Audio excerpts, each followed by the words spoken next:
pergunta o consulente José Luiz, de Vicente de Carvalho. Ele pergunta ao pastor se o ladrão da cruz foi para o mesmo paraíso onde o Senhor Jesus foi também. Não há nenhuma dúvida quanto ao ladrão ter acompanhado Jesus no paraíso celestial, para onde ele foi. Vejamos a prova bíblica na leitura do mesmo texto em que isso ocorreu. Lucas 23, 42, o ladrão da cruz pediu a Jesus: Senhor, lembra-te de mim quando entrares no teu reino. E disse-lhe Jesus: em verdade te digo que hoje estarás comigo no paraíso. E era já quase a hora sexta, e houve trevas em toda a terra, até a hora nona, escurecendo-se o sol. E rasgou-se ao meio o véu do templo. E clamando Jesus com grande voz, disse: Pai, nas tuas mãos entrego o meu espírito. E havendo dito isto, expirou. Logo, se Jesus disse ao ladrão: hoje estarás comigo no paraíso, e Jesus entregou seu espírito ao Pai no único paraíso celestial, o mesmo em que Paulo foi levado também em arrebatamento, e ele se extasiou diante do que ele viu lá, e ele disse que ouviu coisas que ele não podia relatar de tão inefáveis. E é o que diz a Bíblia: o que o olho não viu, o ouvido não ouviu, não subiu à imaginação do coração humano, são as coisas que Deus preparou para aqueles que o amam. Logo, o arrependimento do ladrão foi autêntico. E toda pessoa que aceita Jesus e pede perdão dos seus pecados, ela obtém perdão de todos os seus pecados, como o hino que nós cantamos: alvo mais que a neve, alvo mais do que a neve, sim, nesse sangue lavado, mais alvo do que a neve serei. E é o sangue de Cristo que nos purifica de todo o pecado. Então, dizemos, repetindo, o ladrão foi para o mesmo paraíso para onde Jesus foi, e Jesus entregou seu espírito ao Pai, certamente estava no paraíso celestial. A próxima pergunta é NQI Homem. O nosso consulente não quer se identificar. E ele pergunta ao pastor como receber o batismo com o Espírito Santo. A forma de receber o batismo com o Espírito Santo é como o próprio Jesus ensinou: pedir. Pedir, dar-se-vos-á. Buscai, achareis. Batei e abrir-se-vos-á. Logo, aquele que pede o batismo com o Espírito Santo, ele vai receber o que está pedindo. Agora, nós queremos dizer que Jesus recomendou aos discípulos, depois de ressuscitado, que eles não se ausentassem de Jerusalém, até que do alto fossem revestidos de poder. E os discípulos tinham uma missão dada pelo próprio Jesus: ide por todo o mundo, pregar o evangelho a toda criatura, quem crer e for batizado será salvo, mas quem não crer será condenado. Tinha urgência de pregar o evangelho a toda criatura. Porém, antes de saírem, eles tiveram que ficar na cidade de Jerusalém, aguardando o cumprimento da promessa que havia sido dada pelo próprio Jesus e que efetivamente se cumpriu no dia de Pentecostes. Capítulo 2 de Atos, versículo 1: cumprindo-se o dia de Pentecostes, estavam todos concordemente no mesmo lugar.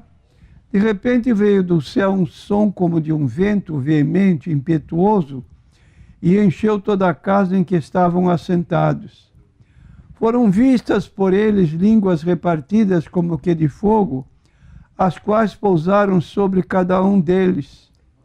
Todos foram cheios do Espírito Santo e começaram a falar noutras línguas, conforme o Espírito Santo lhes concedia que falasse. E em Jerusalém estavam habitando judeus, homens religiosos, de todas as nações que estão debaixo do céu. E quando aquele som correu, ajuntou-se uma multidão e estava confusa, porque cada um os ouvia falar na sua própria língua. E todos pasmavam e se maravilhavam, dizendo uns aos outros: pois que não são galileus todos estes homens que estão falando?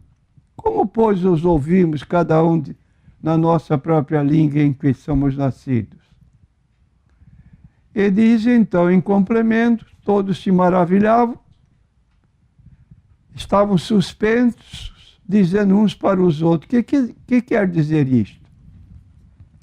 E aí nós temos em sequência no versículo 14 que Pedro, pondo-se em pé com os 11, levantou sua voz e disse-lhes o que estava ocorrendo, mostrando que aquilo era o cumprimento da profecia do profeta Joel. Nos últimos dias acontecerá, diz Deus, que do meu espírito derramarei sobre toda a carne. Vossos filhos, vossas filhas profetizarão, vossos jovens terão visões, vossos velhos terão sonhos. Também do meu espírito derramarei sobre os meus servos e as minhas servas naqueles dias, e profetizarão. Então aqui está a explicação de Pedro para o povo que estava indagando o que era aquilo que estava se dando. E mais tarde, na leitura do mesmo capítulo 2, nós vemos que havia pessoas que se comoveram com a pregação de Pedro e que perguntaram: o que faremos? Ele diz: arrependei-vos, cada um de vós seja batizado em nome de Jesus Cristo, para perdão de pecados, e recebereis o dom do Espírito Santo. 3.000 pessoas aceitaram, batizaram-se e estabeleceram uma igreja primitiva, aquela igreja que Jesus declarou: edificarei a minha igreja e as portas do inferno não prevalecerão contra ela. Então temos aqui no capítulo 2, 3 do livro de Atos dos Apóstolos, o cumprimento da promessa de Jesus em Atos capítulo 1. A próxima pergunta é do consulente César. O César pergunta ao pastor com relação ao batismo nas águas. Ele diz que atualmente está na igreja presbiteriana, mas quando foi batizado estava na igreja universal.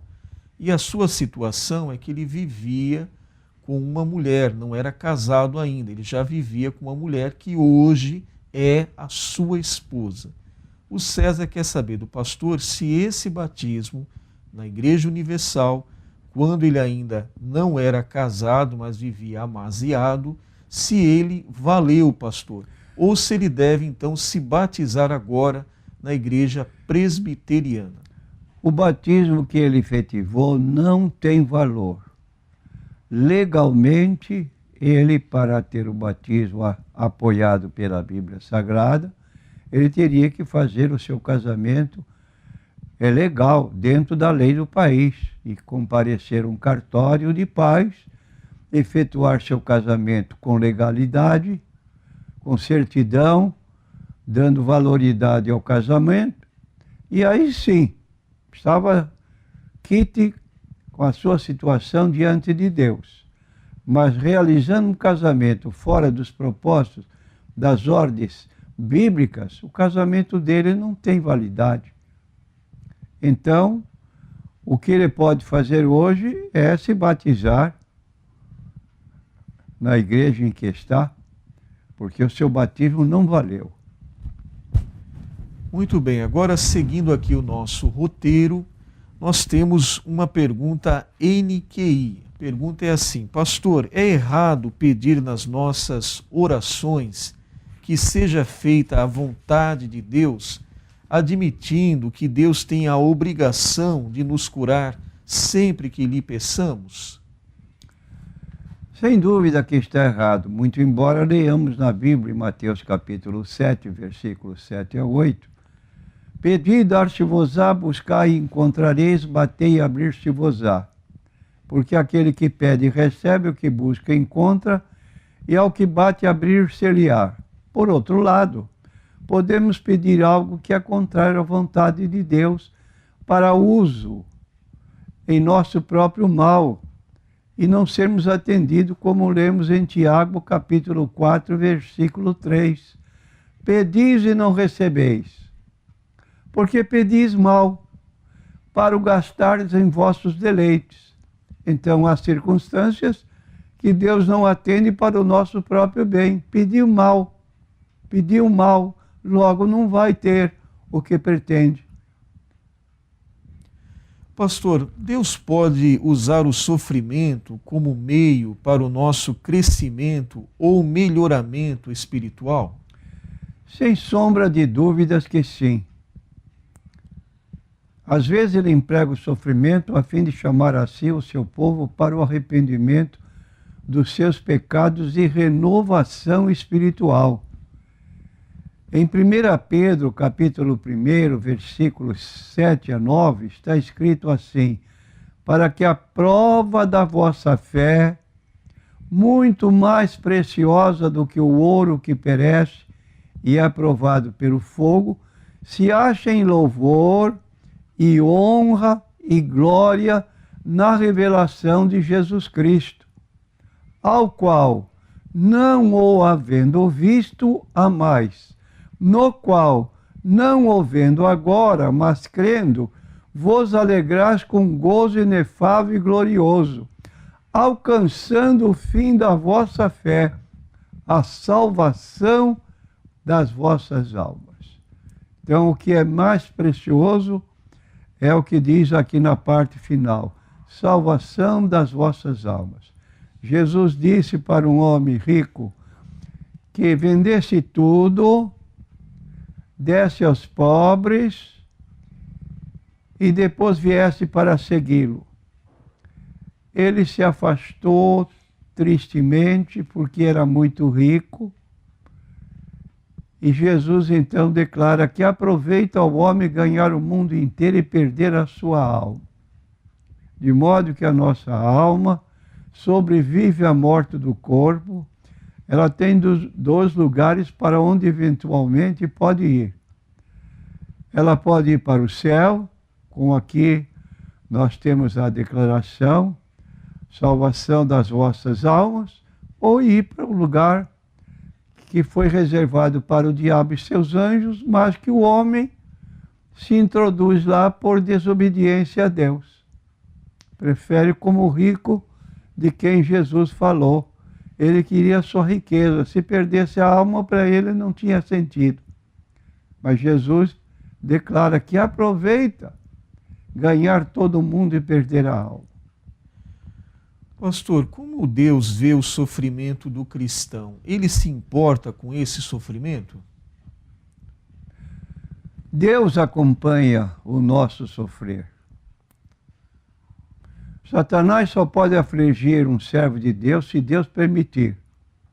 Deus não permite que sejamos tentados além do que podemos suportar. 1 Coríntios, capítulo 10, versículo 13, não veio sobre vós tentação senão humana, mas fiel é Deus que não vos deixará tentar acima do que podeis, antes com a tentação dará também o escape para que a possais suportar. Temos também de Deus a promessa que Ele converterá em bens todos os sofrimentos e perseguições daqueles que o ama e obedecem à sua palavra. Gênesis capítulo 50, versículo 20, Nós temos aqui a palavra de José, que foi levado cativo para o Egito, e ele então conseguiu uma grande vitória, se tornou senhor, segundo regente do Egito. E estava agora falando aos seus irmãos que tinham tentado vendê-lo como se fosse qualquer coisa, objeto de venda. E ele então diz para os irmãos, nesse capítulo 50, 20 de Gênesis: vós bem intentastes mal contra mim, porém Deus o intentou para bem, para fazer como se vê neste dia, para conservar muita gente com vida. Está vendo o que pode acontecer? Alguém pode intentar um mal contra nós, mas Deus pode reverter esse mal em bem. E nós que somos limitados na nossa maneira de pensar, às vezes não admitimos que isso possa ocorrer.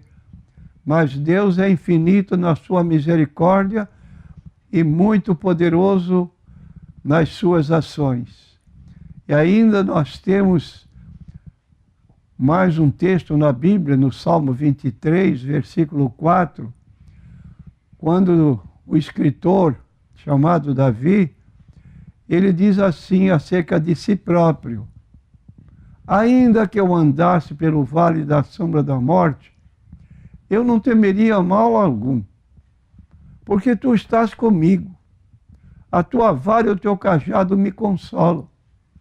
Então ele tinha em Deus um protetor e alguém que cuidava dele nas emergências.